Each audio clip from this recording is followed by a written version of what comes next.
আমার মনে আছে আমি একদম ছোট থাকতে 1971-এ আমাদের আন্দোলন যখন শুরু হয়, ইলেকশনের পরে বঙ্গবন্ধুর যখন নেগোশিয়েট করতেছিল ইয়াহিয়া খানের সময়, আমি একদম ছোট ছিলাম। তো বাট আমি একটা ইনসিডেন্ট আমার মনে আছে, একজন তখন ইন্টারকন্টিনেন্ট হোটেল ছিল, তো একটা জার্নালিস্ট বাইরে পে ফোনের মতন একটা ফোনে সে রিপোর্ট করতেছে, তার ডেস্কে অনেক কিছু বলতেছে আর কি।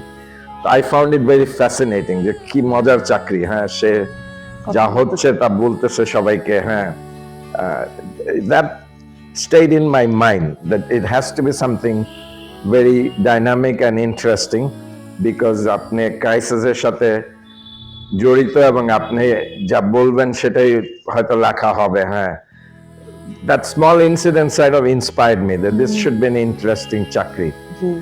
তো that remain আমার মাথার মধ্যে ছিল ওই জিনিসটা আর কি, ছোট্ট একটা জিনিস বাট ইন্সপায়ারিং। সেটাই।